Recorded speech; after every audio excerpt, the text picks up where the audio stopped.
ಪ್ರೀತಿಯ JSS radio 91.2 FM ಕೇಳುಗರಿಗೆಲ್ಲ ನಮಸ್ಕಾರ. ನಾನು ನಿಮ್ಮ ಬಾನುಲಿ ಗೆಳೆಯ ಶಿವಕುಮಾರ್. ಪ್ರತಿಭಾ ವಿಲಾಸ ಸರಣಿ ಕಾರ್ಯಕ್ರಮಕ್ಕೆ ಆತ್ಮೀಯವಾದ ಸ್ವಾಗತ. ಇಂದಿನ ಪ್ರತಿಭಾ ವಿಲಾಸ ಕಾರ್ಯಕ್ರಮದಲ್ಲಿ ನಮ್ಮ ಜೊತೆಗಿದ್ದಾರೆ 2025-26ನೇ ಸಾಲಿನ ದ್ವಿತೀಯ PUC ಪರೀಕ್ಷೆಯಲ್ಲಿ ಶೇಕಡವಾರು 98.5 ಅಂಕಗಳನ್ನು ಪಡೆದು ಮೈಸೂರು ಜಿಲ್ಲೆಗೆ ಕಲಾ ವಿಭಾಗದಲ್ಲಿ ಪ್ರಥಮ ಸ್ಥಾನ ಪಡೆದುಕೊಂಡಿರುವ ಮೈಸೂರಿನ ಸರಸ್ವತಿಪುರಂನಲ್ಲಿರುವ JSS ಮಹಿಳಾ ಪದವಿ ಪೂರ್ವ ಕಾಲೇಜಿನ ಪ್ರತಿಭೆಯಾದ ಕುಮಾರಿ ಮಾನ್ಯಶ್ರೀ BS ರವರು. ಬನ್ನಿ ಅವರನ್ನು ಕಾರ್ಯಕ್ರಮಕ್ಕೆ ಸ್ವಾಗತಿಸೋಣ. ಮಾನ್ಯ, ಕಾರ್ಯಕ್ರಮಕ್ಕೆ ಆತ್ಮೀಯವಾದ ಸ್ವಾಗತ ಹಾಗೂ ಅಭಿನಂದನೆಗಳು ತಮಗೆ. ಮೈಸೂರು ಜಿಲ್ಲೆಗೆ ಪ್ರಥಮ ಸ್ಥಾನ ಬರೋದ್ರ ಜೊತೆ ಕಾಲೇಜಿಗೆ, ತಮ್ಮ ಪೋಷಕರಿಗೆ ಹಾಗೂ ನಮ್ಮ ಜಿಲ್ಲೆಗೆ ಒಂದು ಹೆಮ್ಮೆಯನ್ನು ತಂದುಕೊಟ್ಟಿದ್ದೀರಿ. ಹಾಗಾಗಿ ನಮ್ಮ ಜಿಲ್ಲೆಯ ಎಲ್ಲ ಜನತೆಯ ಪರವಾಗಿ ಮತ್ತೊಮ್ಮೆ ಅಭಿನಂದನೆಗಳನ್ನು ಸಲ್ಲಿಸ್ತೇನೆ. ಧನ್ಯವಾದಗಳು. ಹೇಗೆ ಈ ದ್ವಿತೀಯ PUCಯಲ್ಲಿ ಜಿಲ್ಲೆಗೆ ಪ್ರಥಮ ಸ್ಥಾನ ಬಂದಿದ್ದೀರಿ? ಈಗೇನಾದ್ರು ನಿರೀಕ್ಷೆ ಮಾಡಿದ್ರಾ? ಹೇಗೆ ಇದರ ಅನುಭವ ಏನಾಗ್ತದೆ? ಇಲ್ಲ ಸರ್, ಅನಿರೀಕ್ಷಿತವಾಗಿತ್ತು. ನನ್ನ ಹಾರ್ಡ್ ವರ್ಕ್ಗೆ ತಕ್ಕ ಫಲಿತಾಂಶ ಸಿಕ್ಕಿದೆ ಅಂತ ಅನ್ಕೋತೀನಿ ಸರ್. ಹೇಗೆ ಮಾನ್ಯ, ಜಿಲ್ಲೆಯಲ್ಲಿ ಸಾಕಷ್ಟು ಸಾವಿರಾರು ಮಕ್ಕಳು ಓದ್ತಾ ಇದ್ದಾರೆ, ಎಲ್ಲರೂ ಪ್ರಥಮ ಸ್ಥಾನ ಬರಬೇಕು, ಎಷ್ಟು ಅಂಕಗಳನ್ನು ಪಡ್ಕೊಳ್ಬೇಕು ಅನ್ನೋ ಆಸೆ ಖಂಡಿತ ಇರುತ್ತೆ. ಆದರೆ ಅದನ್ನು ತಲುಪಬೇಕು, ಗುರಿ ಮುಟ್ಟಬೇಕು ಅಂದರೆ ಅದಕ್ಕೆ ಪರಿಶ್ರಮ ಸಾಕಷ್ಟು ಇರುತ್ತೆ. ಸೊ ಅಂಥ ಪರಿಶ್ರಮ ವಿಚಾರ ಬಂದಾಗ ತಮ್ಮ ದಿನಚರಿ ಹೇಗಿತ್ತು, ಈ ಓದಿನ ಒಂದು ವೇಳಾಪಟ್ಟಿ ಹೇಗಿತ್ತು, ಇದ್ರ ಬಗ್ಗೆ ತಿಳಿಸ್ಬೋದಾ? ಸರ್, ನಾನು ಬೆಳಗ್ಗೆ ಬ್ರಾಹ್ಮಿ ಮುಹೂರ್ತದಲ್ಲಿ ಓದ್ತಾ ಇದ್ದೆ ಸರ್. ಬೆಳಗ್ಗೆ 3:30ಕ್ಕೆ ಎದ್ದರೆ ಒಂದು 6 ಗಂಟೆವರೆಗೂ ಅಷ್ಟೇ ಸರ್ ಓದ್ತಾ ಇದ್ದಿದ್ದು. ಆಮೇಲೆ ನನ್ನ ಕಾಲೇಜ್ ಏನಿತ್ತು ಅದು ಮುಗಿಸ್ಕೊಂಡು ಬಂದು ಸ್ವಲ್ಪ ರೆಸ್ಟ್ ಮಾಡಿ ನನಗೇನಾದರೂ ಮಾಡಬೇಕು, ಕ್ರಿಯೇಟಿವ್ ಆಗಿ ಮಾಡಬೇಕು ಅಂತ ಅನಿಸಿದರೆ ಮಾಡ್ತಾಯಿದ್ದೆ. ಅದು ಬಿಟ್ಟರೆ ಬೇರೆ ಏನಿಲ್ಲ ಸರ್. ಟೈಮ್ ಟೇಬಲ್ ಅಂತ ಏನಿಲ್ಲ, ನನಗೆ ಯಾವಾಗ ಇಷ್ಟ ಆಗುತ್ತೋ ಆವಾಗ ಓದ್ತಾ ಇದ್ದೆ. ಮತ್ತು ಅದು ಆ ಸಬ್ಜೆಕ್ಟ್ ಬೋರ್ ಆಗೋಯ್ತಾ, 2 ನಿಮಿಷಕ್ಕೆ ಬೋರ್ ಆಗೋಯ್ತಾ, ಆವಾಗಲೇ ನಿಲ್ಲಿಸಿ ಮತ್ತೆ ಬೇರೆ ಸಬ್ಜೆಕ್ಟ್ ತೆಗಿತಾ ಇದ್ದೆ. ಅದನ್ನೇ ಓದ್ತಾ ಇದ್ರೆ ಮೈಂಡ್ ಫುಲ್ ಸ್ಟ್ರೆಸ್ ಆಗುತ್ತೆ, ಒತ್ತಡ ಆಗುತ್ತೆ, ಸಮಯನೂ ವ್ಯರ್ಥ ಆಗುತ್ತೆ. ಸೊ ಹಾಗಾಗಿ ನಮ್ಗೆ ಇಷ್ಟ ಇಲ್ಲ ಅಂದ್ರೆ ಅದು ನಿಲ್ಲಿಸ್ಬೇಕು, ಇಷ್ಟವಾಗಿರೋದನ್ನು ಓದಬೇಕು. ಸೊ ತಾವು ಹೇಳಿದ್ರಿ ಬ್ರಾಹ್ಮಿ ಮುಹೂರ್ತದಲ್ಲಿ ಓದ್ತಾ ಇದ್ದೆ 3:30-4 ಗಂಟೆಗೆ ಅಂತ. ಹೀಗೆ ಸಾಧ್ಯ? ಯಾಕೆಂದರೆ ತುಂಬ ಮಕ್ಕಳು ಆ ಟೈಮಲ್ಲಿ ನಿದ್ರೆಗಿಡಕ್ಕಂತೂ ಸಾಧ್ಯ ಆಗೋದೇ ಇಲ್ಲ. ಸೊ ಆದರೆ ಅಫ್ಕೋರ್ಸ್ ಕೆಲವು ಮಕ್ಕಳು ರಾತ್ರಿ ಜಾಸ್ತಿ ಓದ್ತಾರೆ, ಕೆಲವು ಮಕ್ಕಳು ಮಾರ್ನಿಂಗ್ ಓದ್ತಾರೆ. ತಾವು ಈಗ ಬ್ರಾಹ್ಮಿ ಮುಹೂರ್ತದಲ್ಲಿ ಓದ್ತಾ ಇದ್ದೀರಿ. ಇದು ಹೇಗೆ, ಇದರ ಪರಿಕಲ್ಪನೆ ಹೇಗೆ? ತಮ್ಮಿಂದನೇ ಬಂದಿದ್ದ ಅಥವಾ ಯಾರಾದರೂ ತಮಗೆ ಪ್ರೇರಣೆಯಾಗಿದ್ರಾ, ಹೇಗೆ? ಸರ್, ಮನೆಯಲ್ಲಿ ಅದೇ ವಾತಾವರಣ ಇತ್ತು ಸರ್. ಬೆಳಗ್ಗೆ ಎದ್ದು ಓದಿಸ್ತಾ ಇದ್ರು, ಚಿಕ್ಕದ್ರಿಂದನೂ ಅದೇ ಅಭ್ಯಾಸ ಮಾಡ್ತಿದ್ರು. 10th ಅದು ಸ್ವಲ್ಪ ಜಾಸ್ತಿ ಇಂಪ್ಲಿಮೆಂಟ್ ಮಾಡಿದೆ ಸರ್ ಬ್ರಾಹ್ಮಿ ಮುಹೂರ್ತ ಅನ್ನೋದು. ಆವಾಗಿಂದ ಪೇರೆಂಟ್ಸ್ ಹೇಳ್ದಾಗಿಂದ ಕರೆಕ್ಟಾಗಿ ಅದೇ ಟೈಮ್ಗೆ ಎದ್ದು ಓದ್ಬಿಡ್ತಾ ಇದ್ದೆ. ಎಷ್ಟೊತ್ತು ಮಲ್ಕೋತಾ ಇದ್ರಿ ಸರ್? 8 ಗಂಟೆಗೆ ಮಲ್ಕೊಂಡ್ಬಿಡ್ತಿದ್ರಿ, 3:30ಗೆ ಎದ್ದು ಬಿಡ್ತಾ ಇದ್ರಿ. ಸೊ 3:30ಯಿಂದ ಎಷ್ಟೊತ್ತವರೆಗೂ ಓದ್ತಾ ಇದ್ರಿ? ಮತ್ತೆ ಏನಾದ್ರು ಮಲ್ಕೋತಿದ್ರ, ಹೇಗೆ? ಇಲ್ಲ ಸರ್, 6:30ವರೆಗೆ ಅಷ್ಟೇ ಓದ್ತಾ ಇದ್ದಿದ್ದು. ಆಮೇಲೆ ನಾನು ಕಾಲೇಜ್ ರೆಡಿಯಾಗಿ 8:45ಗೆ ಕ್ಲಾಸ್ ಇರ್ತಾ ಇತ್ತು. 8:30ಗೆ ಅಟೆಂಡ್ ಮಾಡಿ ಪ್ರೇಯರ್ ಮುಗಿಸಿ ಕಾಲೇಜಿಗೆ ಹೋಗ್ತಾ ಇದ್ದೆ ಸರ್. ಬಟ್ ಅವಾಗ ಒಂಥರ ರಿಲ್ಯಾಕ್ಸ್ ಆಗಿರ್ತಿದ್ರಿ, ಯಾಕೆಂದರೆ ಓದೋ ಟೆನ್ಷನೇ ಇರ್ತಿರಲಿಲ್ಲ. ಯಾಕೆಂದರೆ ಓದೋ ಟೆನ್ಷನ್ ಎಲ್ಲ ಆಲ್ರೆಡಿ 3:30ಯಿಂದ ಓದಿ ಮುಗಿಸ್ಬಿಡ್ತಿದ್ವಿ. ಸೊ ಒಂಥರ ತಲೆಯಲ್ಲಿ ಉಳ್ಕೊಂಡ್ಬಿಡ್ತಾ ಇತ್ತು. ಇನ್ನು ಉಳಿದ ಸಮಯನ ಸ್ವಲ್ಪ ಹಾಗೆ ಹೀಗೆ ಕಳೆದ್ರೂ ನಿಮ್ಗೇನು ನಷ್ಟ ಆಯ್ತಿರ್ಲಿಲ್ಲ. ಸೊ ಹಾಗಾಗಿ ಆ ಸಮಯವನ್ನು ಬಹುಶಃ ತಾವು ಆ ಸಮಯ ಹೇಳಿದ್ರಲ್ಲ, ಅಲ್ಲಿ 3 ಗಂಟೆ ಟೈಮ್ ಓದೋದು ಒಂದೇ, ಮಾಮೂಲಿ ಡೇ ಟೈಮ್ 6 ಗಂಟೆ ಓದೋದು ಒಂದೇ ಅಂತ ಅನಿಸುತ್ತೆ. ಸೊ ಹಾಗಾಗಿ ಆ ಸಮಯ ಬಹಳ ನಿಮಗೆ ಸೂಕ್ತವಾಗಿತ್ತು. ಎಸ್, ಹೇಗೆ ಅಂದರೆ ಇಷ್ಟೆಲ್ಲ ಓದೋರು ತಾವು, ಇಷ್ಟೆಲ್ಲ ಆಸಕ್ತಿ ಇರೋರು, SSLCಯಲ್ಲೇ ತಾವು ಇದನ್ನು ಆರಂಭ ಮಾಡಿದ್ರಿ ಓದಲಿಕ್ಕೆ. ಈ ರೀತಿ ಈ ಕಲಾ ವಿಭಾಗವನ್ನು ಆಯ್ಕೆ ಮಾಡ್ಕೊಂಡಿದ್ದಂತಹ ಮುಖ್ಯ ಉದ್ದೇಶ ಏನಿತ್ತು? ಸರ್, ನಾನು ಸಿವಿಲ್ ಸರ್ವಿಸಸ್ಗೆ ಜಾಯ್ನ್ ಆಗ್ಬೇಕು ಅನ್ಕೊಂಡಿದ್ದೀನಿ. ಅದಕ್ಕೋಸ್ಕರ ಆರ್ಟ್ಸ್ ತಗೊಂಡೆ ಸರ್. ಎಷ್ಟೊಂದು ಜನ ಅಪೋಸ್ ಮಾಡಿದ್ರು ಬೇಡ ಬೇಡ ಅಂತ, ಆದರೆ ಪೇರೆಂಟ್ಸ್ ಸಪೋರ್ಟ್ ಇತ್ತಲ್ವಾ, ಹಾಗಾಗಿ ತಗೊಂಡೆ. ಟೀಚರ್ಸ್ ತುಂಬ ಸಪೋರ್ಟ್ ಮಾಡಿದ್ರು ಸರ್. ಅದಕ್ಕೆ ಏನಾಗಬೇಕು ಅಂದ್ಕೊಂಡಿದ್ರಿ ಸಿವಿಲಲ್ಲಿ? ಸರ್, IAS ಮಾಡಬೇಕು ಅನ್ಕೊಂಡಿದ್ದೆ. IAS, good, all the best. ಖಂಡಿತ ಆಗುತ್ತೆ. ಈ ರೀತಿ ಈಗಲೇ ನೀವು ಇಷ್ಟೊಂದು ಕಮಿಟ್ಮೆಂಟ್ ಇರೋರು, ಬ್ರಾಹ್ಮಿ ಮುಹೂರ್ತದಲ್ಲಿ ಓದ್ತೀನಿ ಅನ್ನೋರು ಖಂಡಿತ ಇದನ್ನು ಸಾಧನೆ ಮಾಡೇ ಮಾಡ್ತೀರಿ ಅಂತ ನನಗಂತೂ ವಿಶ್ವಾಸ ಇದೆ. ಆದರೆ ಒಂದು ಕಂಡೀಷನ್ ಇದೆ, IAS ಆದಮೇಲೆ ಬಂದು ಇದೇ ವೇದಿಕೆಯಲ್ಲಿ ಕಾರ್ಯಕ್ರಮ ಖಂಡಿತ ಸರ್, ಖಂಡಿತ. ಎಸ್, ತಾವು ಹೇಳಿದ್ರಿ ಅರ್ಲಿ ಮಾರ್ನಿಂಗ್ ಎದ್ದು ಓದ್ತಾ ಇದ್ದೆ 3:30ಗೆ ಅಂತ. ಹೇಗೆ ನಿಮ್ಮ ದಿನಚರಿಯನ್ನು ಹೇಗೆ ರೊಟೀನ್ ಮಾಡ್ಕೊಂಡಿದ್ರಿ? ಯಾಕಂದರೆ ಸಾಕಷ್ಟು ಮಕ್ಕಳು ಬೇರೆ ಬೇರೆ ಚಟುವಟಿಕೆಗಳಿಗೆ ಒಳಗೊಂಡಿರ್ತಾರೆ, ಫಂಕ್ಷನ್ಸು ಅದು ಇದು ಎಲ್ಲ ಇರುತ್ತೆ. ಬಟ್ ತಾವೇನಾದ್ರು ವಿಶೇಷವಾಗಿ ದಿನಚರಿ ಮಾಡ್ಕೊಂಡಿದ್ರೆ ಹೇಗೆ? ಸರ್, ನಾನಿದ್ದು ಹಾಸ್ಟೆಲಲ್ಲಿ, ಅಲ್ಲಿ ಮಾಡ್ತಾಯಿದ್ರು, ಅಲ್ಲೂ ಪಾರ್ಟಿಸಿಪೇಟ್ ಮಾಡ್ತಿದ್ವಿ. ಹಾಸ್ಟೆಲ್ ಅಂದರೆ women's college, JCS women's college ಹಾಸ್ಟೆಲಲ್ಲಿ ಹಾಸ್ಟೆಲಲ್ಲಿ ಇದ್ದಿದ್ದು. ಓಕೆ. ಹೇಗೆ ತಮ್ಮ ದಿನಚರಿ ಇತ್ತು? ಸರ್, ಚೆನ್ನಾಗಿರ್ತಾ ಇತ್ತು. ಬೆಳಗ್ಗೆ ಎದ್ದಿದ ತಕ್ಷಣ 7:30ಗೆ ಊಟ, ಆಮೇಲೆ ಇನ್ನೇನು ನಮ್ಮ ಕೆಲಸಗಳು ಸರ್, ಕಾಲೇಜ್ ಟೈಮಿಂಗ್ಸು, ಮಧ್ಯಾಹ್ನ ಊಟ, ಮತ್ತೆ ಬಂದರೆ ಸ್ನ್ಯಾಕ್ಸು, ಮತ್ತು ಸ್ಟಡಿ ಅವರ್ಸ್ ಅಂತೆಲ್ಲ ಇರ್ತಾಯಿತ್ತು. ಸ್ಟಡಿ ಅವರ್ಸಲ್ಲಿ ಸುಮ್ಮನೆ ನನ್ನ ವರ್ಕ್ ಏನಿದೆ, ನನಗೆ ಇಷ್ಟ ಬಂದಿದ್ದು ಏನಿದೆ ಅದೇ ಮಾಡ್ತಾ ಇದ್ದಿದ್ದು. ಅವ್ರು ಓದಿ ಅಂತ ಹೇಳ್ತಾ ಇದ್ರು, ಆದರೆ ಅದು ಯೂಸ್ ಮಾಡ್ಕೊಳ್ಳಿಲ್ಲ ಅಂತ ಇವಾಗ ಅನಿಸ್ತಾ ಇದೆ. 9 ಮಾರ್ಕ್ಸ್ ಹೋಯ್ತಲ್ಲ ಅಂತ ಇವಾಗ ಅನಿಸ್ತಾ ಇದೆ. ಅದನ್ನ ಯೂಸ್ ಮಾಡ್ಕೊಂಡಿದ್ರೆ 9 ಮಾರ್ಕ್ಸ್ ಬಂದ್ಬಿಡೋದು. ಹೌದು ಸರ್. ಸೊ ಸ್ಟೇಟಿಗೆ ಟಾಪರ್ ಆಗ್ಬಿಡ್ಬೋದಿತ್ತಾ? ಆಗುತ್ತೆ ರೀ, ಅದು ಸ್ಟೇಟಿಗೆ ಟಾಪರ್ ಏನು, ಸ್ಟೇಟ್ ಲೆವೆಲ್ ಅಧಿಕಾರಿ ಆಯ್ತೀರಿ, ಖಂಡಿತ ಒಂದು ಭರವಸೆ ನನಗಿದೆ. ಒಂದು ತಮಗೆ ತಾವೇ ಯಾವಾಗ ಸಂತೋಷ ಕೊಡುತ್ತೆ, ಖುಷಿ ಕೊಡುತ್ತೆ ಅಥವಾ ಇಷ್ಟ ಇರುತ್ತೆ ಆ ಸಮಯದಲ್ಲಿ ಓದ್ಕೊಳ್ತಾ ಇದ್ರಿ. ಸೊ ಹಾಗೇನು ತಮಗೆ ಇಷ್ಟ ಆಗದೇ ಇರೋ ಸಬ್ಜೆಕ್ಟ್ ಏನಾರು ಇರ್ತಾ ಇದರಲ್ಲಿ? ಖಂಡಿತ ಇಲ್ಲ ಸರ್, ನಾನೇ ತಗೊಂಡಿದ್ದಲ್ವಾ, ಅದು ಕಷ್ಟ ಅಂತ ಹೇಳಂಗೂ ಇರಲಿಲ್ಲ. ನೀನು ತಗೊಂಡಿದ್ದು ಅಂತಾರೆ, ಆಮೇಲೆ ಆ ಥರ ಏನು ಕಷ್ಟಪಟ್ಟು ಎಷ್ಟು ಸಬ್ಜೆಕ್ಟ್? 6 ಸಬ್ಜೆಕ್ಟ್ ಇದ್ವಾ? 6 ಸಬ್ಜೆಕ್ಟಲ್ಲಿ ನಿಮ್ಮ ಫೇವರೇಟ್ ಯಾವುದು ಅಥವಾ ತುಂಬ ಕಷ್ಟ ಅನ್ನೋದು ಯಾವ್ದಾರು ಇತ್ತಾ? ಸರ್, ಆ ಥರ ಏನಿಲ್ಲ, ಸ್ವಲ್ಪ ಇಷ್ಟ ಆಗಿದ್ದಂದ್ರೆ ಹಿಸ್ಟ್ರಿ. ಹಿಸ್ಟ್ರಿ ಎಲ್ಲ ಈ ಸ್ವೀಟ್ ನೆನ್ಪಿಟ್ಕೊಳ್ಳೋದೆಲ್ಲ ಕಷ್ಟ ಅಂತಾರೆ, ಹೇಗೆ ತಮಗೆ ಸಾಧ್ಯ? ಸ್ವಲ್ಪ ಟ್ರಿಕ್ಕಿಯಾಗಿ ಸ್ಮಾರ್ಟ್ ವರ್ಕ್ ಯೂಸ್ ಮಾಡಿದ್ರೆ ಆಗುತ್ತೆ. ಆ್ಯಂಡ್ ಮೋರ್ ಎವರ್ ಕಾನ್ಸಂಟ್ರೇಟ್ ಮಾಡಿದರೆ ಬಹುಶಃ ಎಲ್ಲವಾಗುತ್ತೆ. ನಮ್ಮ ಏಕಾಗ್ರತೆ ಇದ್ದರೆ, ವಿಚಲಿತ ಆಗ್ದೇ, ಡಿಸ್ಟ್ರಾಕ್ಷನ್ಸ್ ಆಗ್ದೇ ನಾವು ಓದಿದ್ದನ್ನು ನೆನ್ಪಿಟ್ಕೊಂಡು ಗ್ಲಾನ್ಸ್ ಮಾಡಿಬಿಟ್ರೆ ಬಹುಶಃ ಎಲ್ಲ ಅವತ್ತೇ ಕವರ್ ಮಾಡಿದ್ರೆ ಸರಿ ಹೋಗುತ್ತೆ ಸರ್. ಮಲ್ಕೊಳ್ಳೋ ಟೈಮಲ್ಲಿ ನಿದ್ದೆ ಬರಲಿಲ್ಲ ಅಂದರೆ ಅದೇ ಮಾಡ್ತಾ ಇದ್ದೆ ಸರ್. ಕ್ಲಾಸಲ್ಲಿ ಏನು ಮಾಡಿರ್ತಾರೆ ಅದನ್ನ ನೆನ್ಪು ಮಾಡ್ಕೊಂಡ್ರೆ ಬೇಗ ನಿದ್ದೆ ಬರ್ತಾ ಇತ್ತು. ಅಲ್ಲ, ಮೋರೆವರ್ ನಿಮಗೆ ಇಷ್ಟ ಆಗಿರೋದ್ರಿಂದ ಮರೆಯೋಕ್ಕೆ ಸಾಧ್ಯನೇ ಇಲ್ಲ. ಯಾರ್ದೋ ಬಲವಂತಕ್ಕೆ ಓದ್ತಾ ಇದ್ದರೆ ಖಂಡಿತ ಅದು ಮರೆತೋಗೋ ಸಾಧ್ಯತೆಗಳಿರುತ್ತೆ. ಬಟ್ ತಮ್ಗೆ ಇಷ್ಟ ಆಗಿದ್ದರಿಂದ ಎಲ್ಲವೂ ನೆನಪಿನ ಶಕ್ತಿಯಲ್ಲಿ ಉಳ್ಕೊಂಡ್ಬಿಡ್ತಾ ಇತ್ತು ಅಂತ. ಸೊ ಹಾಗೆ ಇದನ್ನು ಬಿಟ್ಟರೆ, ತಾವು ಓದೋದು ಬಿಟ್ಟರೆ ಬೇರೆ ಏನಾದ್ರು ಆಟೋಟಗಳಲ್ಲಿ, ಬೇರೆ ಕಲ್ಚರಲ್ಲಿ ಇದರಲ್ಲಿ ಇದ್ರ ಬೇರೆ ಹವ್ಯಾಸಗಳಿದ್ವಾ? ಇಲ್ಲ ಸರ್, ಆ ಥರ ಏನಿಲ್ಲ. ಟೈಮ್ ಪಾಸ್ಗೆ ಅಂತ ಬುಕ್ಸ್ ಓದ್ತಾ ಇದ್ದೆ. ಬುಕ್ಸ್ ಓದೋದೇ ಅಭ್ಯಾಸ ಅಷ್ಟೇ. ಲೈಬ್ರರಿಗೆ ತುಂಬ ಯೂಸ್ ಮಾಡ್ಕೊಂಡಿದ್ದೀನಿ ಲೈಬ್ರರಿಯನ್ನು. ಕಾಲೇಜ್ ಲೈಬ್ರರಿಯನ್ಸು ಅಷ್ಟೇ ತುಂಬ ಸಪೋರ್ಟ್ ಮಾಡಿದ್ದಾರೆ. ಅಲ್ಲಿರೋ ಬುಕ್ಸ್ ಆಲ್ಮೋಸ್ಟ್ ಓದಿದ್ದೀನಿ ಸರ್. ನೀವೇನಾದ್ರು ನೆನಪು ಇಟ್ಕೊಳ್ಳೋಕ್ಕಾಗಲ್ಲ, ಈ ಉದಾಹರಣೆಗೆ ಹಿಸ್ಟ್ರಿ ಅಂತ ಹೇಳಿದ್ರಿ, ಹಿಸ್ಟ್ರಿಗಳು ಇವೆಲ್ಲ ನೆನಪಿಟ್ಕೊಳ್ಳೋಕ್ಕಾಗಲ್ಲ ಅಂದರೆ ಏನಾದ್ರು ಟೆಕ್ನಿಕ್ಗಳು ಬಳಸ್ತಿದ್ರಾ? ಹೇಗೆ ಸರ್? ಹೇಗೆ? ಫ್ರೆಂಡ್ ಬರ್ಡೇ ಅವತ್ತು ಅಂತ ಅದ್ರ ಜೊತೆ ಸೇರಿ ನೆನ್ಪಿಟ್ಕೊಂತ ಇದ್ದೆ ಸರ್. ಯಾರ್ಯಾರು ಬರ್ಡೇ ಅವತ್ತು ಏನೇನಾಯಿತು ಆ ಡೇಟಲ್ಲಿ ನೆನ್ಪಿಟ್ಕೊಂತ ಇದ್ದೆ ಸರ್. ಈ ಫಲಿತಾಂಶವನ್ನು ನೀವು SSLCಲಿ ಏನು ಇದೇ ಫಲಿತಾಂಶ ರೀತಿ ಬಂದಿತ್ತಾ? ಒಳ್ಳೆ ಫಲಿತಾಂಶ ಇತ್ತಾ? ಎಷ್ಟು ತೊಗೊಂಡಿದ್ರಿ SSLCಲಿ? 90 ಪಾಯಿಂಟ್ ಸಮಥಿಂಗ್. ಆವಾಗಲೂ ಮೋರ್ ದೆನ್ 90% ಇತ್ತು ರೀ.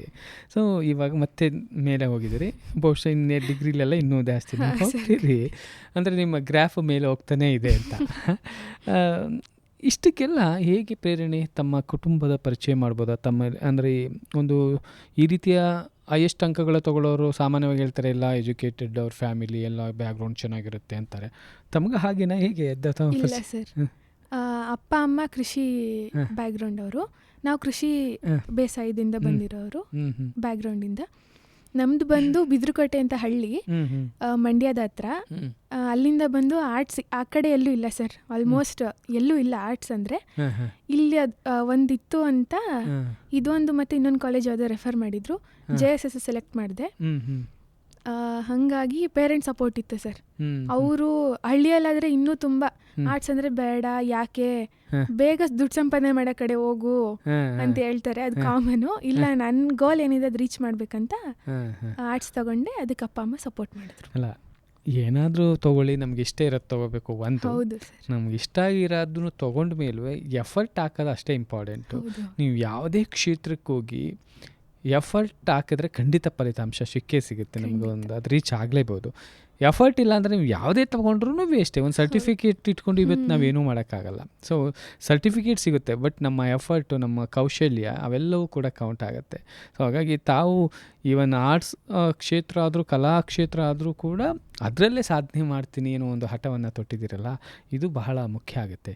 ಸೊ ಈ ಹಿಂದೆ ತಮಗೇನಾದರೂ ಯಾರಾದರೂ ಪ್ರೇರಣೆ ಅಥವಾ ಒಂದು ಮಾರ್ಗದರ್ಶನ ಯಾರು ನಿಮಗೆ ನೆನೆಸ್ಕೊಳ್ಳೋಕೆ ಇಷ್ಟಪಡ್ತೀರಿ? ಆ ಥರ ಯಾರೂ ಇಲ್ಲ ಸರ್.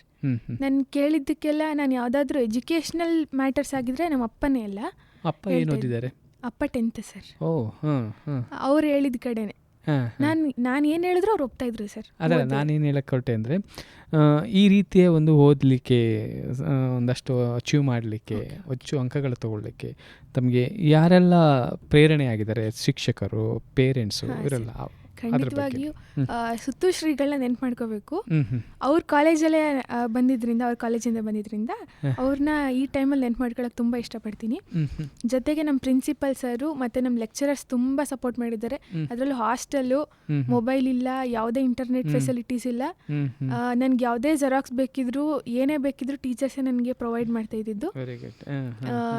ಮತ್ತು ಪೇರೆಂಟ್ಸ್ ಸಪೋರ್ಟು ಮನೆ ಕಡೆಯಿಂದನೂ ಸಪೋರ್ಟ್ ಇರಬೇಕಲ್ವ ಸರ್. ಹಾಸ್ಟೆಲ್ ಇದ್ದೀನಿ ಅಂತಂದರೆ ಬೇಕು. ಮತ್ತೆ ನಾನು ಸೀನಿಯರ್ ಜೂನಿಯರ್ ನೆನ್ಪು ಮಾಡ್ಕೊಳಕ್ಕೆ ಇಷ್ಟಪಡ್ತೀನಿ. ಗೀತಿಕಾ ಮತ್ತೆ ಧನ್ಯ ಅಂತ, ಅವ್ರು ತುಂಬ ಸಪೋರ್ಟ್ ಮಾಡಿದ್ದಾರೆ ಸರ್. ಥ್ಯಾಂಕ್ ಯು ಮಾಡ್ತೀನಿ. ಸೊ ಖಂಡಿತ ಅಂದರೆ ಶಿಕ್ಷಕರು, ಪೋಷಕರು, ಹಾಗೆಯೇ ಸ್ನೇಹಿತರು, ಅದರ ಹಿರಿಯ ಸೀನಿಯರ್ಸ್ಗಳು ನಿಮಗೆ ಭಾಳಷ್ಟು ಸಪೋರ್ಟ್ ಮಾಡಿದ್ದಾರೆ. ಬಹುಶಃ ಅವರೆಲ್ಲರ ಒಂದು ಮಾರ್ಗದರ್ಶನ, ಸಪೋರ್ಟಿಂದ ಈ ಥರದೊಂದು ಜೊತೆಗೆ ನಮ್ಮ ಚೀಫ್ ವಾರ್ಡನು ಸಿಕ್ಕಿದಾಗಲೇ ಹೇಳ್ತಾ ಇದ್ರು ಸರ್, ನಿನ್ನ ಮೇಲೆ ಎಕ್ಸ್ಪೆಕ್ಟೇಷನ್ಸ್ ಇದೆ, ಕಳ್ಕೊಬೇಡ ಅದನ್ನ ಅಂತ. ನಮ್ಮ ವಾರ್ಡನ್ ತುಂಬ ಸಪೋರ್ಟ್ ಮಾಡಿದ್ದಾರೆ. ಅವ್ರಿಗೆ ಧನ್ಯವಾದಗಳನ್ನ ತಿಳಿಸ್ತೇನೆ. ಖಂಡಿತ ಒಂದು ನಿಮಗೆ ಅಂತಹ ಮಾರ್ಗದರ್ಶಕರು ಸಿಗೋದು ನಮ್ಮ ಪುಣ್ಯ ಅಂತ ಅನಿಸಿದ್ರು. ನಿಮ್ಮಂಥ ವಿದ್ಯಾರ್ಥಿಗಳು ಅವ್ರಿಗೆ ಸಿಕ್ಕೋದು ಕೂಡ ಅವರ ಪುಣ್ಯ ಅಂತ ಅನ್ಕೋಬೋದು. ಎರಡೂ ಕೂಡ ಮುಖ್ಯ. ಮಾರ್ಗದರ್ಶನ ಕೊಟ್ಟರೆ ಅದನ್ನು ಅನುಸರಿಸುವಂಥ ವಿದ್ಯಾರ್ಥಿಗಳು ಬೇಕು. ಸೊ ನಿಮ್ಮಂಥ ವಿದ್ಯಾರ್ಥಿಗಳಿಗಂಥ ಮಾರ್ಗದರ್ಶಕರು ಬೇಕು. ಎರಡೂ ಕೂಡ ಅಷ್ಟೇ ಇಂಪಾರ್ಟೆಂಟ್ ಆಗಿದೆ. ಸೊ ಅಂಥದ್ದೊಂದು ಸಮಾಗಮ ಇವತ್ತು ನಡೆದಿದೆ, ಭಾಳ ಸಂತೋಷ. ಈ ನಡುವೆಯೂ ಎಲ್ಲರಿಗೂ ಆಸೆ ಇರುತ್ತೆ, ಓದಬೇಕು ಅಂತ ಇರುತ್ತೆ. ಎಲ್ಲರ ನಡುವೆ ಏನಾದರೂ ತಮಗೆ ಸವಾಲು ಬಂದಿದ್ದುಂಟಾ? ಈ ಓದಲಿಕ್ಕೆ ಮಧ್ಯೆ ಡಿಸ್ಟರ್ಬ್ ಆಗಿದ್ದೇನಾದರೂ ಉಂಟಾ? ತುಂಬ ಇದೆ ಸರ್. ಅದರಲ್ಲಿ ಹಾಸ್ಟೆಲ್ ಫ್ರೆಂಡ್ಸ್ ಜೊತೆ, ಹಾಸ್ಟೆಲಲ್ಲಿ ಅಂದರೆ ಅದೇ ಕಷ್ಟ. ಅದರಲ್ಲೂ ಹುಡುಗಿರ ಹಾಸ್ಟೆಲ್ ಅಂದರೆ ತುಂಬ ಕಷ್ಟ. ತುಂಬ ಜಗಳಗಳು ನಡೀತಾ ಇತ್ತು. ಅದರಿಂದ ಫ್ರೆಂಡ್ಸಿಂದ ಸ್ವಲ್ಪ ದೂರ ಆದೆ. ಏನು ಅಷ್ಟು ಅಟ್ಯಾಚ್ಮೆಂಟ್ ಇರಲಿಲ್ಲ, ಸುಮ್ಮನೆ ದೂರ ಆದೆ ಅಷ್ಟೇ. ಮಾತು ನಿಲ್ಸಿದ್ವಿ. ಅದಾದಮೇಲೆ ಸ್ವಲ್ಪ ಜಗಳಗಳು ನಡೀತು ಹಾಸ್ಟೆಲಲ್ಲೇ. ಅದು ಬಿಟ್ಟು ಇನ್ನೇನಿಲ್ಲ ಸರ್, ಅದೇ ಡಿಸ್ಟ್ರಾಕ್ಷನ್ಸು. ಆಮೇಲೆ ನಾನು ಒಂದು ಸೇಯಿಂಗ್ ಇಟ್ಕೊಂಡಿದ್ದೆ ಸರ್, ಅದನ್ನ ನಾನು ಮಲ್ಕೊಳ್ಳೋ ಪಕ್ಕದಲ್ಲೇ ಇಟ್ಕೊಬಿಟ್ಟಿದ್ದೆ. ಅದನ್ನ ಬೆಳಗ್ಗೆ ಎದ್ದಿದ ತಕ್ಷಣ ಅದೇ ನೋಡ್ತಾ ಇದ್ದೀನಿ. ನಿನ್ಗೆ ಓದ್ಬೇಕನ್ಸ್ತಾ ಓದು, ಇಲ್ಲಾಂದ್ರೆ ಓದ್ಬೇಡ. ಏನು ಥೀಮ್ ಅದು ಇಟ್ಕೊಂಡಿದ್ರಾ? ಹಾಂ ಸರ್, ಒಂದು ಸೇಯಿಂಗ್ ಇತ್ತು. Your parents eyes are waiting to see your success, then how can your eyes get sleep ಅಂತ. ಅದು ನಂಗೆ ತುಂಬ ಫೇವ್ರೇಟ್ ಸರ್, ತುಂಬ ಇಷ್ಟ. ಅದು ನೋಡಿ ನೆಮ್ಸ್ಕೊಂಡು ಎದ್ದು ಓದ್ತಾ ಇದ್ರಿ? ಖಂಡಿತ ಸರ್, ಅದು ತುಂಬ ಸಪೋರ್ಟ್ ಮಾಡಿದೆ ಆ ಸೇಯಿಂಗ್ ನನಗೆ ಸರ್. ಅದನ್ನೇ ನೋಡಿ, ಒಂದು ಅಚೀವ್ ಮಾಡ್ಬೇಕಾದ್ರೆ ಏನಾದ್ರು ಒಂದು ಕಾರಣ ಇರುತ್ತೆ, ಒಂದು ಪ್ರೇರಣೆ ಇರುತ್ತೆ. ಬಹುಶಃ ತಾವಿಟ್ಕೊಂಡಂಥ ಒಂದು ಮೆಸೇಜು ಅದು ಬಹಳ ಪವರ್ಫುಲ್ಲು. ಅಂದರೆ ನಿಮ್ಮ ಪೋಷಕರು ಅಲ್ಲಿಂದ ಇಲ್ಲಿ ಕಳಿಸಿದ್ದಾರೆ. ಸೊ ನಾನು ಬಂದಿರೋದು ಏನು ಮಾಡ್ತಿದ್ಯಾ ಅಂತ ನನ್ನ ಕ್ವೆಶನ್ ಮಾಡ್ದಂಗೆ ಕಷ್ಟ ಆಗ್ತಿದೆ. ಅಲ್ಲಿಂದ ಇಲ್ಲಿ ಬಂದು ನೀ ಏನು ಮಾಡ್ತಾ ಇದೀಯಾ, ಅಲ್ಲಿ ನಿಮ್ಮ ಪೇರೆಂಟ್ಸ್ ಕಾಯ್ಕೊಂಡು ನೋಡ್ತಾ ಇದ್ದಾರೆ, ಭಾಳ ಆಸೆಯಿಂದ ಇದ್ದಾರೆ. ಸೊ ನಿಮ್ಮನ್ನು ಜಾಗೃತಗೊಳಿಸ್ತಾ ಇತ್ತು ಅದು ಅಂತ. ಸೊ ಬಹುಶಃ ಪ್ರತಿಯೊಬ್ಬ ವಿದ್ಯಾರ್ಥಿ ಅಥವಾ ಪ್ರತಿಯೊಬ್ಬ ವ್ಯಕ್ತಿ ಕೂಡ ಈ ಥರದೊಂದು ಸೇಯಿಂಗ್ ಮೆಸೇಜ್ಗಳನ್ನ ಇಟ್ಕೊಳ್ಳೇಬೇಕು. ಅದೇ ನಮಗೆ ಪ್ರೇರಣೆ ಕೊಡೋದು. ಇಲ್ಲಾಂದರೆ ಅವೆಲ್ಲ ಎಚ್ಚರಿಕೆ ಗಂಟೆಗಳು. ಇಲ್ಲಾಂದ್ರೆ ಯಾಮಾರ್ಬಿಡ್ತೀವಿ, ಮೈ ಮರೆತು ನಮ್ಮ ದಾರಿಯಲ್ಲೋ ತಪ್ಪಿಬಿಡ್ತೀವಿ. ಬಹುಶಃ ಅಥವಾ ಅದೇ ಕಾರಣಕ್ಕೆ ಬಹುಶಃ ಒಂದಷ್ಟು ಗಲಾಟೆ ಘರ್ಷಣೆಗಳಾದರೆ ನಮ್ಮ ಸ್ನೇಹಿತರ ನಡುವೆ, ಅಂಥವರಿಂದ ಆಚೆ ಬಂದು ಪ್ರೈವೇಸಿ ಕಾಯ್ಕೊಂಡು ನಿಮಗೆ ನೀವು ಒಂದು ಪ್ರಶಾಂತವಾಗಿ ಇದ್ಕೊಂಡು ಓದಲಿಕ್ಕೆ ಮಾಡಿದ್ರಿ. ಖಂಡಿತ ಈ ನಿಮ್ಮ ಹಾಸ್ಟೆಲ್ ಅಂತಲ್ಲ, ಬೇರೆ ಯಾವುದೋ ಕಾಲೇಜು ಅಂತಲ್ಲ, ಪ್ರತಿಯೊಂದು ಕಡೆಯೂ ಇದು ಇದ್ದೇ ಇರುತ್ತೆ. ಆದರೆ ನಾವು ಹೇಗೆ ಅದರಿಂದ ಈಚೆ ಬರ್ತೀವಿ, ಅದರಿಂದ ಪಾರಾಗಿ ನಾವು ನಮ್ಮ ಗುರಿಯನ್ನು ಮುಟ್ತೀವಿ, ಅದು ಬಹಳ ಮುಖ್ಯ. ಆ ನಿಟ್ಟಿನಲ್ಲಿ ತಾವು ಸಕ್ಸಸ್ ಆಗಿದ್ದೀರಿ. ಹಾಗಾಗಿ ಎಲ್ಲರ ಪರವಾಗಿ ತಮಗೆ ಮತ್ತೊಮ್ಮೆ ಅಭಿನಂದನೆಗಳನ್ನು ಸಲ್ಲಿಸ್ತೇನೆ. ಧನ್ಯವಾದಗಳು. ಹಾಗೆ ಒಂದು ಸವಾಲುಗಳಿರುತ್ತೆ, ಸವಾಲುಗಳನ್ನು ದಾಟಿ ಮುಂದೆ ಬರ್ತೀರಿ. ಸೊ ಹೇಗೆ ತಮ್ಮ ಇಷ್ಟೆಲ್ಲ ಡಿಸ್ಟ್ರಾಕ್ಷನ್ಸ್ ಇರುವ ಸಂದರ್ಭದಲ್ಲಿ ಒಬ್ಬ ವ್ಯಕ್ತಿ ಅಥವಾ ವಿಶೇಷವಾಗಿ ತಮ್ಮಂಥ ವಿದ್ಯಾರ್ಥಿಗಳು ತಮ್ಮ ಮನಸ್ಸನ್ನು ನಿಯಂತ್ರಣದಲ್ಲಿ ಇಟ್ಕೊಳ್ಳೋದು ಹೇಗೆ? ಏಕೆಂದರೆ ಇವತ್ತು ಡಿಜಿಟಲ್ ಯುಗ, ಫೋನ್ ಯುಗ ಇವೆಲ್ಲವೂ ಇರುವಾಗ ತಮ್ಮನ್ನು ತಾವು ನಿಯಂತ್ರಿಸ್ಕೊಳ್ಳೋದು ಹೇಗೆ ಅಂತ ಅಂತೀರಾ? ಸರ್ ಅವ್ರ ಏನೇನು ಹಾಬೀಸ್ ಇರುತ್ತೆ, ಹವ್ಯಾಸಗಳಿರುತ್ತೆ, ಅದ್ರ ಕಡೆ ಗಮನ ಕೊಟ್ಬಿಡ್ಬೇಕು ಸರ್. ಅದೇ ಮೈಂಡಲ್ಲಿದ್ದರೆ ಮತ್ತು ಆ ಎನ್ವಿರಾನ್ಮೆಂಟಿಂದ ದೂರ ಬರಬೇಕು. ಒಂದು ಏನು ಅಂತಂದರೆ ಹೌದು, ಬೇಗ ಡಿಸ್ಟ್ರಾಕ್ಟ್ ಮಾಡ್ತಾರೆ. ಬೇಕು ಅಂತಾನೆ ಮಾಡೋರು ಇರ್ತಾರೆ ಸರ್ ಕೆಲವರು. ಅವ್ರಿಗೆ ಓದಬೇಕು ಅನ್ನೋ ಹೊಟ್ಟೆ ತುಂಬ ಇರುತ್ತೆ, ಓದೋ ಟೈಮಲ್ಲಿ ಕಾಂಪಿಟೇಷನ್ ಇರುತ್ತೆ, ಅದಕ್ಕೋಸ್ಕರ ತುಂಬ ಡಿಸ್ಟ್ರಾಕ್ಟ್ ಮಾಡ್ತಾರೆ. ಆ ಕಡೆ ಗಮನ ಕೊಡ್ದಿರಾ ನೆನ್ಪು ಮಾಡ್ಕೋತಾ ಇರಬೇಕು. ನಿಮ್ಮ ಅಪ್ಪ ಅಮ್ಮ ಇಷ್ಟೊತ್ತಿಗೆ ಏನು ಮಾಡ್ತಿರ್ತಾರೆ, ಈ ಟೈಮಲ್ಲಿ ಏನು ಮಾಡ್ತಿರ್ತಾರೆ ಅಂತ ನೆನ್ಪು ಮಾಡ್ಕೊಂಡ್ರೆ ಈ ಜಗಳ ಒಂದು ಸಣ್ಣದು ಅನಿಸ್ತಲ್ವಾ, ಈ ಜಗಳ ಒಂದು ಮ್ಯಾಟರಾ ನನ್ನ ಸಕ್ಸಸ್ಗೆ ಅನ್ನೋದೇನಾದರೂ. ಅಂದರೆ ಇದು ಬಹಳ ಮುಖ್ಯ ನೋಡಿ. ನಮ್ಗೆ ಎಲ್ಲಿ ನಮ್ಮನ್ನ ಡಿಸ್ಟರ್ಬ್ ಮಾಡ್ತಾ ಇದೆ, ನಮ್ಮ ಬೆಳವಣಿಗೆಗೆ ಕುಂಠಿತ ಮಾಡುತ್ತೋ ಆ ವಾತಾವರಣದಿಂದ ಈಚೆ ಬಂದುಬಿಡಬೇಕು ಅಂತ, ಅದರಿಂದ ದೂರ ಉಳಿದ್ಬಿಡ್ಬೇಕು. ಆಗ ಮಾತ್ರ ನಾವು ಸಾಧನೆ ಮಾಡ್ಲಿಕ್ಕೆ ಸಾಧ್ಯ. ನಾವು ಅದ್ರ ಜೊತೆ ಹೋರಾಡ್ತಾ ನಾನು ಅದನ್ನು ಗೆಲ್ತೀನಿ ಅಂತ ಹೋಗ್ಬಾರ್ದು, ಯಾಕಂದರೆ ನಿಮ್ಗೆ ಗೆಲ್ಲೋದು ಬೇರೆ ಇದೆ. ಸೊ ಆ ಜಗಳವನ್ನು ಗೆಲ್ಲೋದೆಲ್ಲ ಮಾಡಿ ತೋರಿಸ್ಬೇಕು ಸರ್, ಮುಂದೆ ಇರುತ್ತೆ. ಸೊ ಆವಾಗ ಯಾರೆಲ್ಲ ನಿಮ್ಮನ್ನು ಕಂಡು ಹೊಟ್ಟೆ ಕಿಚ್ಚು ಪಡ್ತಿದ್ರು, ಜಗಳ ಆಡ್ತಿದ್ರು, ಅವರೆಲ್ಲವೂ ನಿಮ್ಮ ತಿರುಗಿ ನೋಡುವಂತ ಆಗುತ್ತೆ. ಸೊ ಹಾಗಾಗಿ ತಾವು ತಮ್ಮ ಮನಸ್ಸಿನ ಮೇಲೆ ನಿಯಂತ್ರಣ ಇಟ್ಕೊಂಡಿದ್ರಿ. ಎಲ್ಲಕ್ಕಿಂತ ಹೆಚ್ಚಾಗಿ ನಾನು ಯಾಕೆ ಬಂದಿದ್ದೀನಿ ಇಲ್ಲಿ, ನನ್ನ ಉದ್ದೇಶ ಏನು, ಅದನ್ನು ಪದೇ ಪದೇ ಅಲಾರಾಮ್ ರೀತಿ ನೋಡ್ಕೊಳ್ತಾ ಇದ್ರಿ. ಸೊ ಬಹುಶಃ ಆ ಎಲ್ಲ ವಿಚಾರಗಳು ಇಂಥ ಒಂದು ಸಾಧನೆಗೆ ಕಾರಣ ಆಗಿದೆ ಅಂತ ನಾನು ಕೂಡ ಭಾವಿಸ್ಕೊಳ್ತೀನಿ. ಮನ್ಯ, ಈಗ PUC ಇದು ಕೂಡ ಒಂದು ಒಳ್ಳೆಯ ಹಂತ, SSLC ನಂತರ PUC ಕೂಡ ಅಷ್ಟೇ ಮುಖ್ಯವಾದ ಹಂತ. ಹೀಗೆ ನಿಮ್ಮ ಮುಂದಿನ ಆಲೋಚನೆಗಳೇನಿದೆ, ಯಾವೆಲ್ಲ ಕೋರ್ಸ್ಗಳಲ್ಲಿ ತೊಗೋಬೇಕು ಅಂತ ಆಲೋಚನೆಗಳಿದೆ? ಸರ್, ಇಂಗ್ಲೀಷ್ ಮೇಜರ್ ತೊಗೋಬೇಕು ಅಂದ್ಕೊಂಡಿದ್ದೀನಿ. ನಮ್ಮ ಲೆಕ್ಚರರ್ಸು ಅದೇ ರೆಫರ್ ಮಾಡಿದ್ದು, ಅದೇ ತಗೋ ಅಂತ. ಸಿವಿಲ್ ಸರ್ವಿಸಸ್ಗೆ ಜಾಯ್ನ್ ಆಗಬೇಕಂತ ಪ್ರಿಪೇರ್ ಆಗ್ತಿದ್ದೀನಿ ಸರ್. ಓಕೆ, ಸಿವಿಲ್ ಸರ್ವಿಸು ನಿಮ್ಮ ಬಹಳ ಮೂಲ ಉದ್ದೇಶ ಆಗಿದೆ. ಆದರೆ ಅದಕ್ಕೆ ಸಪೋರ್ಟಿವ್ ಆಗಿ ಬಹುಶಃ ಮೇಜರ್ ಇಂಗ್ಲೀಷ್ ತೊಗೊಂಡ್ರೆ ಉಳಿತೆ. ಯಾಕಂದರೆ ಸೊ ಆ ಥರದ ಏಜ್ ಎಲ್ಲ ಮಾಡಬೇಕು ಅಂದಾಗ ನಮಗೊಂದಷ್ಟು ಲ್ಯಾಂಗ್ವೇಜು ಬೇಕಾಗುತ್ತೆ. ಸೊ ಹಾಗಾಗಿ ಇಂಗ್ಲೀಷ್ ಮೇಜರ್ ತೊಗೊಂಡ್ರೆ ಅದು ನಿಮಗೆ ಸಪೋರ್ಟ್ ಆಗುತ್ತೆ ಅಂತ. ಸೊ ಒಳ್ಳೆ ಡಿಸಿಷನು, ಒಳ್ಳೆ ಮಾರ್ಗದರ್ಶಕರು ತಮಗೆ ಸಿಕ್ಕಿದ್ದಾರೆ, ಅವ್ರನ್ನ ತಾವು ಗೌರವಿಸ್ತಿದ್ದೀರಿ ಅಂತ ನಾನು ಜೀವನ ಪೂರ್ತಿ ನೆನೀಬೇಕು. ಏನಾದರೂ ಅವರ ಒಂದೆರಡು ಹೆಸರುಗಳು ತಗೋಬೋದಾ? ಯಾರು ಬಹಳ ಮುಖ್ಯ ಆಗಿ ಸರ್ ನನಗೆ ಬುಕ್ಸ್ ಎಲ್ಲ ಕೊಟ್ಟು ಹೆಲ್ಪ್ ಮಾಡಿದ್ದು ಅಂತಂದರೆ ಸುರೇಂದ್ರ ಸರ್ ಅಂತ, ಹಿಸ್ಟ್ರಿ ಲೆಕ್ಚರರು. ನನಗೆ ಸಬ್ಜೆಕ್ಟ್ ವೈಸ್ ಬಿಟ್ಟು ಸಬ್ಜೆಕ್ಟ್ಸ್ ಆಚೆಗೆ ಬುಕ್ಸ್ ತಂದ್ಕೊಡ್ತಿದ್ರು. ನನಗೇನಾದರೂ ಗೊತ್ತಾಗಿಲ್ಲ ಅಂತಂದರೆ ಯಾವುದೇ ಸಬ್ಜೆಕ್ಟ್ ಆಗಿದ್ರು ಕ್ಲಿಯರ್ ಮಾಡ್ತಿದ್ರು, ಹೆಂಗೆ ಓದಬೇಕು ಅಂತಲೇ ಹೇಳ್ಕೊಡ್ತಿದ್ರು. ಮತ್ತು ನನಗೆ ಬೇಜಾರಾದಾಗ ಅವ್ರ ಹತ್ರನೇ ನಾನು ಜಾಸ್ತಿ ಹೋಗ್ತಿದ್ದು. ಸರ್ ಹಂಗೆ ಹಿಂಗೆ ಅಂದ್ಕೊಂಡೋದ್ರೆ ಅವರೇ ಸಮಾಧಾನ ಮಾಡ್ತಾಯಿದ್ರು. ಅಲ್ಲ, ಓದೋ ಮಕ್ಳು ಕಂಡ್ರೆ ಎಲ್ಲರಿಗೂ ಪ್ರೀತಿ ಇರುತ್ತೆ, ಎಲ್ಲರಿಗೂ ಖುಷಿ ಇರುತ್ತೆ. ಯಾಕಂದರೆ ಅವ್ರಿಗೆ ನನ್ನ ಒಂದು ಸಣ್ಣ ಸಹಾಯ ದೊಡ್ಡ ಸಾಧನೆ ಮಾಡೋಕ್ಕೆ ಅವಕಾಶ ಮಾಡಿಕೊಡುತ್ತೆ. ಹಾಗಾಗಿ ತಮ್ಮಂಥ ವಿದ್ಯಾರ್ಥಿಗಳ ಮೇಲೆ ಯಾರಿಗೆ ತಾನೇ ಪ್ರೀತಿ ಬರಲ್ಲ? ಖಂಡಿತ ಬರುತ್ತೆ, ಖಂಡಿತ ಸಪೋರ್ಟ್ ಮಾಡ್ತಾರೆ ಅಂತ ನಾನು ಕೂಡ ಅಂದ್ಕೊಳ್ತೀನಿ. ಸೊ ಅಂಥ ಒಂದು ಸಪೋರ್ಟು, ಬೆಂಬಲ ತಮಗೆ ಸಿಕ್ಕಿದೆ. ಸೊ ಅದನ್ನು ತಾವು ಸಾಧಿಸಿದ್ದೀರಿ. ಸೊ ಈ ಸಂದರ್ಭದಲ್ಲಿ ಬಹಳ ಮುಖ್ಯ ಅಂತ ಹೇಳಿದರೆ, ನೀವು ಯಾವ್ದಾರ ಕೋರ್ಸ್ ತೊಗೊಳ್ಳಿ, ಅದರಲ್ಲಿ ನಿಮ್ಮ ಶ್ರದ್ಧೆ, ಪರಿಶ್ರಮ ಇರಲೇಬೇಕು. ಅದು ಸೈನ್ಸ್ ಆಗಲಿ, ಆರ್ಟ್ಸ್ ಆಗಲಿ, ಕಾಮರ್ಸ್ ಆಗಲಿ. ಸೊ ಸಾಕಷ್ಟು ವಿದ್ಯಾರ್ಥಿಗಳು ಆರ್ಟ್ಸ್ ಯಾಕೆ ತೊಗೊಬೇಕು, ಅದರಲ್ಲಿ ಏನು ಫ್ಯೂಚರ್ ಇಲ್ಲ ಅಂತ ಭಾವನೆಗಳಿರುತ್ತೆ. ಸೊ ಆ ಥರದವ್ರಿಗೆ ತಾವೇನು ಹೇಳೋಕ್ಕೆ ಇಷ್ಟಪಡ್ತೀರಿ? ಸರ್, ಅವರು ಕ್ಲಿಯರ್ ಕಟ್ಟಾಗಿ ಏನು ಮಾಡಬೇಕು ಅಂತ ಅವ್ರಿಗೆ ಗೊತ್ತಿರಲ್ಲ, ಅದಕ್ಕೋಸ್ಕರ ಆರ್ಟ್ಸ್ನ ಬಿಡ್ತಾರೆ. ನಮ್ಮ ಗೋಲ್ ಏನಿದೆ ಅದನ್ನ ರೀಚ್ ಮಾಡಬೇಕಂದ್ರೆ ಯಾವ ದಾರಿನಾದರೂ ತಗೋಬೋದು ಸರ್. ನಾವು ಈಗ ಸೈನ್ಸ್ ಅಂತಂದರೆ ಎಲ್ಲ ಕಡೆನೂ ಹೋಗ್ಬೋದು ಅಂತ ತಗೊಂತಾರೆ, ಅವ್ರಿಗೆ ಅವ್ರ ಮೇಲೇ ನಂಬಿಕೆ ಇರಲ್ಲ. ಈಗ ಇಂಜಿನಿಯರಿಂಗ್ ಹೋಗ್ಬೇಕಾ, ಡಾಕ್ಟ್ರ್ ಹೋಗ್ಬೇಕಾ, ಈಗಲೇ ಕನ್ಫ್ಯೂಷನ್ ಇರ್ತಾರೆ ಅವರು ಈ ಸ್ಟೇಜಲ್ಲೇ. ನೆಕ್ಸ್ಟ್ ಆರ್ಟ್ಸ್ ಆದರೆ ಸರ್ ಒಂದೇ, ಹೌದು ಅದಕ್ಕೆ ಸಾವಿರಾರು ದಾರಿಗಳಿದ್ರೆ ಇದಕ್ಕೆ ಒಂದೇ ದಾರಿ, ಆ ಒಂದೇ ದಾರಿಲಿ ನಡೀತೀನಿ ಅನ್ನೋ ನಂಬಿಕೆ ನಿನಗಿದ್ರೆ ನಿನ್ಗೆ ತಗೋ ಅಂತ ಹೇಳುತ್ತೆ ಸರ್ ಆರ್ಟ್ಸ್. ಒಂದು ನೀವು ಹೇಳಿದ ಮೆಸೇಜು ಹೇಗೆ ನಾನು ತೊಗೊಳ್ತೀನಿ ಅಂದರೆ, ನೀನು ಯಾವುದಾದ್ರೂ ತಗೋ, ಅದರಲ್ಲಿ ಬಹಳ ಸ್ಟ್ರಾಂಗ್ ಆಗಿ ನಿನ್ನ ಡೆಡಿಕೇಶನ್ಸ್ ಇದ್ದರೆ ಸೊ ತಲುಪ್ತೀಯ. ಬಟ್ ಇದರಲ್ಲಿ ಹಲವು ದಾರಿ ಇದೆ, ಇದರಲ್ಲಿ ಒಂದು ದಾರಿ ಇದೆ. ಸೊ ಇದಕ್ಕೆ ಹೆಚ್ಚು ಶ್ರಮವನ್ನು ಹಾಕಲೇಬೇಕು. ಯಾಕಂದರೆ ಇಲ್ಲಿ ಸಾವಿರಾರು ಜನರು ಇದ್ದಾರೆ, ಇವರು ಫೈಟ್ ಮಾಡಬೇಕು. ನೀವು ಫೈಟ್ ಮಾಡಬೇಕಂದ್ರೆ ನಿಮ್ಗೆ ಭಾಳ ಸ್ಟ್ರಾಂಗ್ ಇರಬೇಕು. ಆ್ಯಂಡ್ ಮೋರ್ ಎವರ್ ನೀವು ಹೇಳಿದ್ರಿ, ನಾನು ಏನಾಗಬೇಕು ಅಂತ ಅಟ್ಲೀಸ್ಟ್ ಮಾನಸಿಕವಾಗಿ ಸಿದ್ಧತೆ ಇರಬೇಕಲ್ಲ. ಸೊ ಸುಮ್ಮನೆ ಏನೋ ದಾರಿ ಹೋಗ್ತಿದೆ ಅಂತ ಎಲ್ಲೋ ಹೋಗೋಕ್ಕಾಗಲ್ಲ. ಎಲ್ಲಿಗೆ ಹೋಗ್ಬೇಕು ಅಂತಿದ್ರೆ ಆವಾಗ ದಾರಿ ಸೆಲೆಕ್ಟ್ ಮಾಡ್ಕೊಳ್ಳೋಕೆ ಅನುಕೂಲ ಆಗುತ್ತೆ. ಸೊ ಆ ನಿಟ್ಟಿನಲ್ಲಿ ತಾವು ಭಾಳ ಕ್ಲಿಯರ್ ಇದ್ರಿ. ನೀವು ಒಂದು IAS ಆ ಥರದ ಇದರಲ್ಲೇ ಹೋಗಬೇಕು ಅನ್ನೋದು ಒಂದಷ್ಟು ಕ್ಲಿಯರ್ ಇದೆ. ಎಸ್, ಅದು ಖಂಡಿತವಾಗಲೂ ಸಾಧ್ಯ ಆಗುತ್ತೆ, ತಮ್ಮಂತಹ ವಿದ್ಯಾರ್ಥಿಗಳಿಗೆ ಖಂಡಿತ ಸಾಧ್ಯ ಆಗುತ್ತೆ. ಸೊ ಇವತ್ತಿನ ದಿನಮಾನಗಳಲ್ಲಿ ಹಿಂದೆ ಬರುವಂಥ ನಿಮ್ಮ ಕಿರಿಯ ವಿದ್ಯಾರ್ಥಿಗಳಿಗೆ ಆರ್ಟ್ಸ್ ತೊಗೊಳ್ಬೇಕಾ, ಕಾಮರ್ಸ್ ತೊಗೋಬೇಕಾ, ಸೈನ್ಸ್ ತೊಗೋಬೇಕಾ ಅಂತ ಇರೋಂಥವ್ರಿಗೆ ಒಂದೇ ಮಾತಲ್ಲಿ ಹೇಳೋದಾದರೆ ಏನು ಹೇಳೋಕ್ಕೆ ಇಷ್ಟಪಡ್ತೀರಿ? ಸರ್, ಹಾರ್ಡ್ ವರ್ಕಿಗಿಂತ ಹೆಚ್ಚಾಗಿ ಸ್ಮಾರ್ಟ್ ವರ್ಕ್ ಇರಬೇಕು. ನಾವು ಓದ್ತೀವಿ ಅಂತ ಟೆಕ್ಸ್ಟ್ ಬುಕ್ ಎಲ್ಲ ಓದೋಕ್ಕಾಗಲ್ಲ ಸರ್. ನಿನ್ಗೆ ಇಷ್ಟ ಆಯಿತಾ, ಆ ಪಾಯಿಂಟ್ ಇಷ್ಟ ಆಯಿತಾ, ಅದಷ್ಟೇ ಓದು. ಅದಷ್ಟೇ ಎಲಾಬ್ರೇಟ್ ಮಾಡಿ ನೀನು ಏನು ತಿಳ್ಕೊಂಡಿದ್ಯಾ ಅದು ಸೇರಿಸಿ ಬರೀಬೇಕು. ಅಷ್ಟು ತಿಳ್ಕೊಂಡಿರ್ಬೇಕು. ಇವಾಗ ನ್ಯೂಸ್ ಪೇಪರ್ ಬರುತ್ತೆ, ಎಷ್ಟೊಂದು ಮ್ಯಾಗ್ಝೈನ್ಸ್ ಇರುತ್ತೆ, ಅದೆಲ್ಲ ಓದಿ ತಿಳ್ಕೊಬೇಕು ಸರ್. ಸ್ವಲ್ಪ ತಿಳ್ಕೊಂಡು ನಮ್ಮದು ಸೇರಿಸಿ ಬರೀಬೇಕು. ಬರೀ ಟೆಕ್ಸ್ಟ್ ಬುಕ್ಕೇ ಓದ್ತೀನಿ, ಅದಕ್ಕೆ ಕನ್ಫೈನ್ಡ್ ಆಗಿರ್ತೀನಿ ಅಂದರೆ ಆಗಲ್ಲ ಸರ್.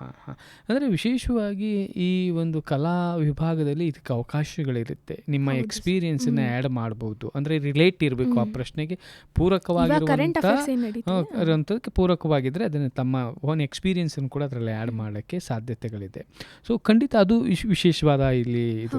ಉದಾಹರಣೆಗೆ ಮ್ಯಾಥ್ಸ್ಗೆ 2 into 2 ಅಂತ ಹೇಳಿದ್ರೆ ಹಂಗೆ ಬರೀಬೇಕು. ಬಟ್ ಈ ಕೆಲವು ಸಬ್ಜೆಕ್ಟಲ್ಲಿ, ಹಿಸ್ಟ್ರಿಗಳಲ್ಲಿ ಕೆಲವನ್ನ ವಾಸ್ತವಕ್ಕೆ ಸಂಬಂಧಪಟ್ಟಂಥ ವಿಚಾರಗಳನ್ನು ಸಹ ಕನ್ವೆ ಮಾಡಿದ್ರೆ ಬಹುಶಃ ಇವ್ಯಾಲ್ಯುಯೇಟರ್ಸ್ಗೆ ಇವನ ಆಲೋಚನೆ ಶಕ್ತಿ ಚೆನ್ನಾಗಿದೆ, ವಿಶ್ಲೇಷಣಾತ್ಮಕ ಶಕ್ತಿ ಚೆನ್ನಾಗಿದೆ ಅನ್ನೋದು ಕಂಡ್ರೆ ಮತ್ತಷ್ಟು ಅಂಕಗಳು ಹೆಚ್ಚು ಸಿಗೋ ಸಾಧ್ಯತೆಗಳು ಇರುತ್ತೆ.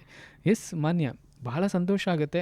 ನಾವು ನಮ್ಮ ಮೈಸೂರು ಜಿಲ್ಲೆಯಲ್ಲಿ ಇಂಥ ವಿದ್ಯಾರ್ಥಿಗಳಿದ್ದಾರೆ, ಒಂದು ಒಳ್ಳೆಯ ಹೆಸರು ತರೋಂಥವ್ರು ಇದ್ದಾರೆ. ಸೊ ಮಕ್ಕಳು ಪೇರೆಂಟ್ಸ್ಗೆ ಒಂದು ಒಳ್ಳೆಯ ಹೆಸರು ಕೊಡೋರಿದ್ದಾರೆ ಅಂದಾಗ ಖಂಡಿತ ಇದೊಂದೆಲ್ಲ ಮಾದರಿ. ತಮ್ಮಂಥವ್ರನ್ನ ಒಂದು ಮಾದರಿಯಾಗಿ ಇಟ್ಕೊಂಡು ಬರುವಂಥ ಕಿರಿಯ ವಿದ್ಯಾರ್ಥಿಗಳು ಕೂಡ ಅನುಸರಿಸ್ತಾರೆ.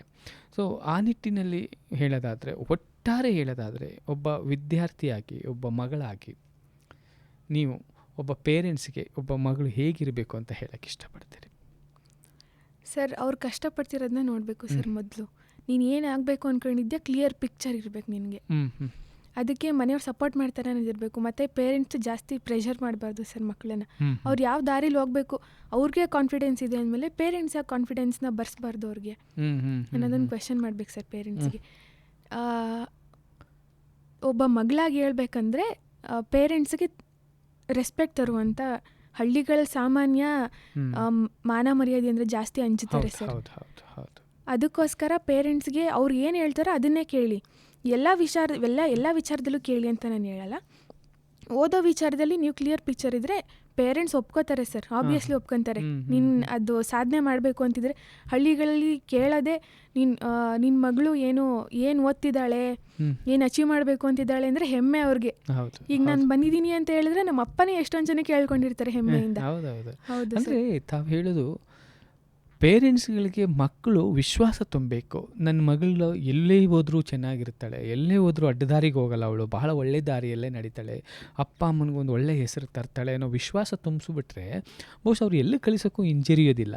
ಸೊ ಈ ಅಭದ್ರತೆ ಏನಾದರೂ ಇದ್ದರೆ ಅಥವಾ ಅವಳ ನಡವಳಿಕೆಯಲ್ಲಿ ವಿಶ್ವಾಸ ಇಲ್ಲ ಅಂದಾಗ ಅವರಂತಾರೆ ಸ್ವಲ್ಪ ತಡೆಯೋಕ್ಕೆ ಪ್ರಯತ್ನ ಮಾಡ್ತಾಳೆ. ಕಾರಣ ತಾವು ಹೇಳಿದಂಗೆ ಅವ್ರಿಗೆ ಅಂಜಿಕೆ ಇರುತ್ತೆ. ಸೊ ಏನಾದರೂ ಕೆಟ್ಟ ಹೆಸರು ಬಂದ್ಬಿಡುತ್ತೇನೋ ಅಂತ ಅಂಜಿಕೆ ಇರುತ್ತೆ ಅಷ್ಟೇ, ಬಿಟ್ಟರೆ ಬೇರೆ ಏನೇನು ಅವಳನ್ನ ಬೆಳೆಸಬಾರ್ದು, ಓದಿಸ್ಬಾರ್ದು ಅನ್ನೋ ಉದ್ದೇಶ ಇರಲ್ಲ.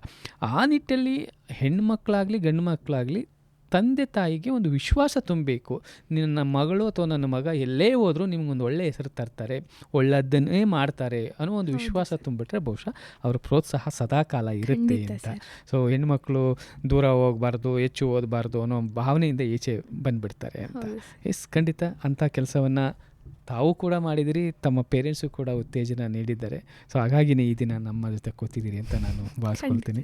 ಎಸ್ ಮಾನ್ಯ, ಒಟ್ಟಾರೆ ಹೇಳೋದಾದರೆ ನಮ್ಮ ವಿದ್ಯಾರ್ಥಿಗಳಿಗೆ, ಪೋಷಕರಿಗೆ, ಶಿಕ್ಷಕರಿಗೆ ಏನು ಹೇಳಕ್ಕೆ ಇಷ್ಟಪಡ್ತೀರಿ ಇಂಥ ಸಂದರ್ಭದಲ್ಲಿ?